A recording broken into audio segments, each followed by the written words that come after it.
Ni safari mpya kwa Manchester United chini ya uongozi wa Carrick. Manchester United imeanza kufanya vizuri tena tangu kufukuzwa kwa kocha Ruben Amorim katika klabu hiyo, na Michael Carrick akachaguliwa kuwa kocha mkuu wa timu hiyo hadi msimu kuisha.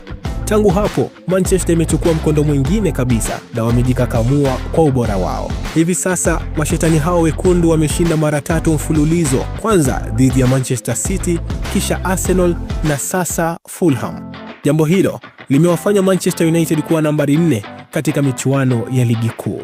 Sasa Manchester United iko chini ya Carrick, lakini huyu Michael Carrick ni nani? Michael Carrick ni kocha mkuu wa Manchester United tangu Januari mwaka 2026.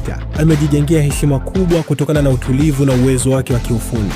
Alizaliwa Julai 28 mwaka 1981 huko Wellsend. Baada ya kung'ara na West Ham na Tottenham, alijiunga na Manchester United mwaka 2006 kama mrithi wa Roy Keane.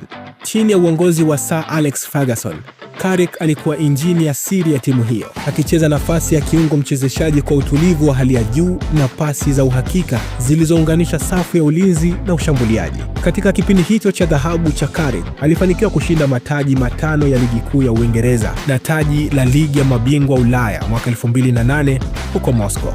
Michael Carrick alikuwa mchezaji ambaye Sir Alex Ferguson alimwamini kwa 100% kutokana na akili yake kubwa ya mchezo, akimsaidia kocha huyo kushinda mataji mengi kabla ya Ferguson kustaafu mwaka 2013. Baada ya kustaafu kucheza mwaka 2018, akiwa amejikusanyia jumla ya mataji 18 makubwa, Carrick aligeukia ukocha na kupata mafanikio makubwa akiwa na Middlesbrough. Hilo lilimpelekea kurejea Old Trafford mwezi Januari mwaka 2026 kuchukua nafasi ya Ruben Amorim. Leo hii Michael Carrick anasifika kwa falsafa yake ya soka la kushambulia na nidhamu ya hali ya juu, huku akionekana kama kiongozi anayerudisha utamaduni wa ushindi wa enzi za Sir Alex Ferguson ndani ya klabu hiyo ya Manchester United. Mpaka sasa Manchester United iko chini ya uongozi wa Carrick, na Jumamosi ijayo wanatarajiwa kupambana na Tottenham Hotspur. Mara ya mwisho Manchester United kuifunga Tottenham Hotspur ilikuwa Oktoba 19 mwaka 2022 katika mchezo wa ligi kuu ya Uingereza, yani Premier League, uliopigwa ndani ya Old Trafford na kumalizika kwa ushindi wa 2-0. Tangu ushindi huo, United imecheza mechi 8 mfululizo katika mashindano yote bila kupata ushindi wowote dhidi ya Spurs. Sasa swali ni je, Manchester United wataweza kuchukua alama 3 Jumamosi dhidi ya Spurs?